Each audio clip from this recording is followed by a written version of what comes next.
Hello YouTube, welcome back to Unloved Autos. Today we're going to take an abbreviated look at my 1984 Mercury Capri ascMcLaren 5.0 SC. That's a long name, it's a mouthful. For those who don't know this car,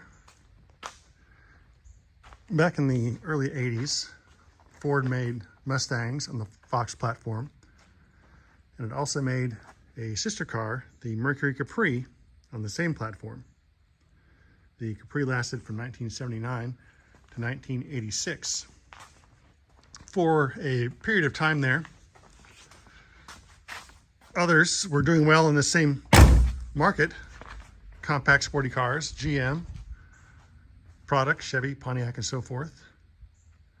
Dodge had some little sporty cars, the Laser from Chrysler and the Daytona from Dodge. And the Japanese also had their hands in these things with the Toyota Corolla and Supra. And there were some others too. And for a while there were no convertibles, since convertible manufacturing ended in the mid-70s. For the Mustang, it was in 1973. And then they decided that they were going to get back in the convertible game.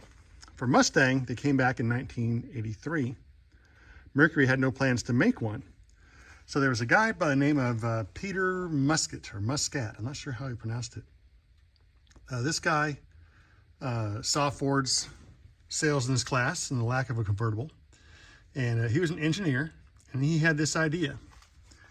He came up with it because his wife was a Ford employee, and she drove a Mercedes SL, probably a 500, I guess, in those days, that awesome sporty Mercedes convertible.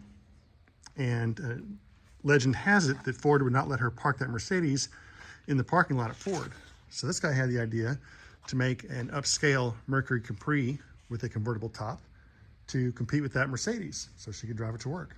He put together the concept, talked to Mercury, talked to the American Sunroof Corporation, ASC, and the folks at McLaren. Yeah, the same McLaren that we know today, just a very different type of entity now. And they all bought into the idea. It's a canvas top, he said. It would hide completely out of sight, unlike a Mustang where the top just flops back and sits there in a little pile. And it would have a car cover, or cover for the top, I mean. And it would be a whole lot more expensive than a regular Mercury Capri as well. Like I said, Mercury decided to go for it. And they contracted with the American Sunroof Company to build these cars.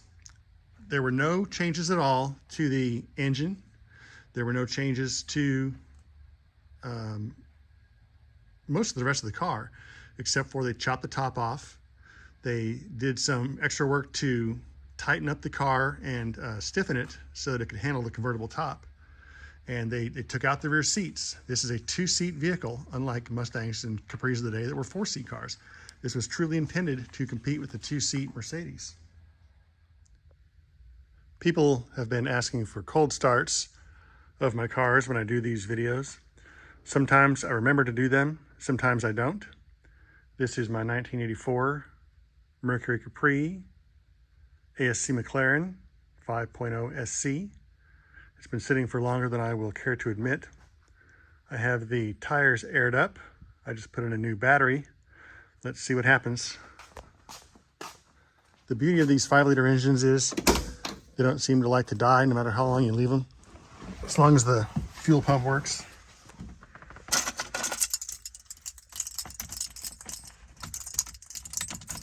And the gas is okay. Let's see.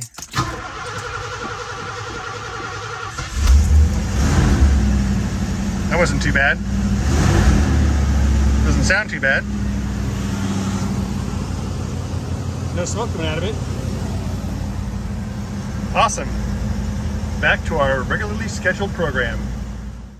Before I jump into the rest of my description and showing the rest of the car, let me point out really quickly why we're seeing it sitting here and not in a nicer location. I hadn't started it in a while. I'll post a video here shortly of the cold startup. And it started right up, very happy. A little smoky, went away pretty fast. Tires are filled up. I was very excited. Usually when I do these things, something goes wrong. Well, I went to back it out to drive it to the car wash. There are 0 brakes, none, absolutely no brakes. So I had to throw in the parking brake to keep it from backing into the cars behind it, which that would have been a damn travesty. Would have hit my 66 Mercury pickup, my 85 Mercury Capri, and my Cougar convertible. That would have been very bad.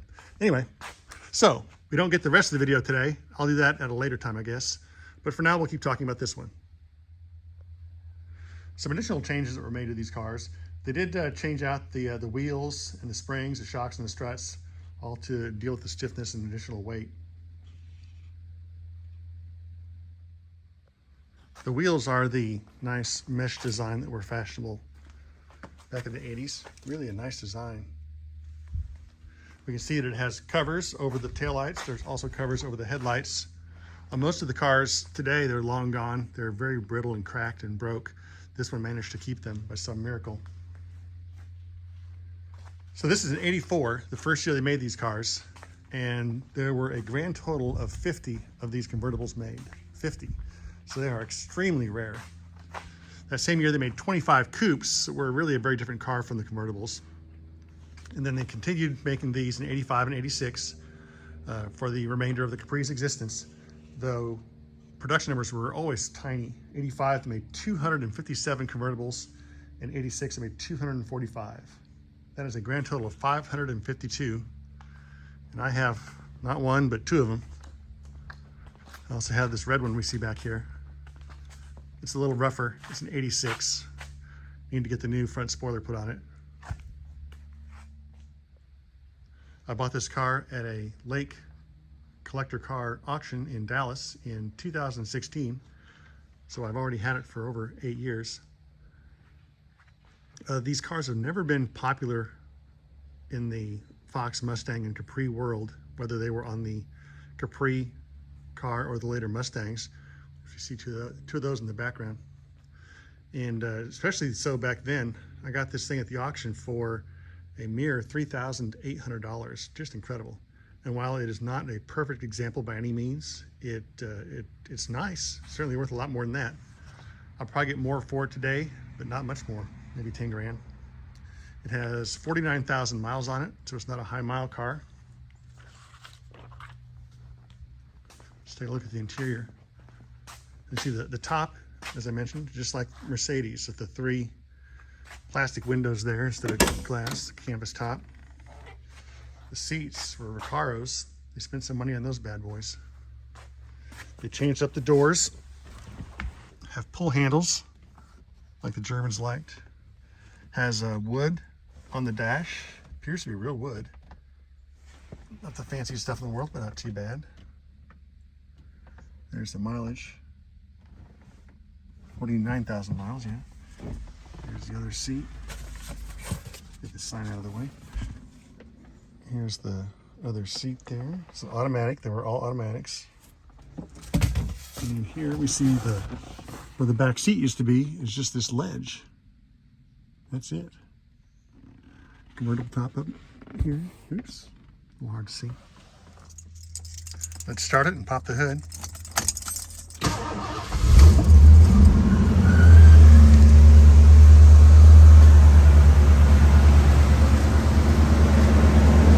It's a little dusty. Since I had my brake problem, I didn't get a chance to wash it.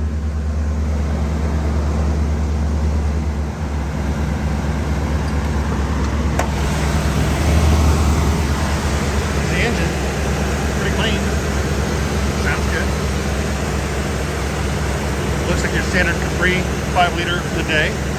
We get 84, which does not yet have the fuel injection. Has a carburetor on it. This sounds good for an old car.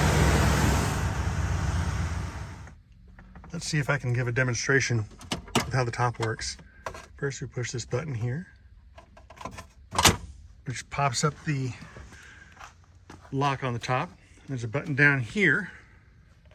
Have a seat. Click on that. Then we put this up like this. Ooh, this could be tough to do with one hand. Next, I'll lift this up And then this will slide up as well. It leaves us with the top up like this. Next we pull these like such. Jump back out. Lift that up.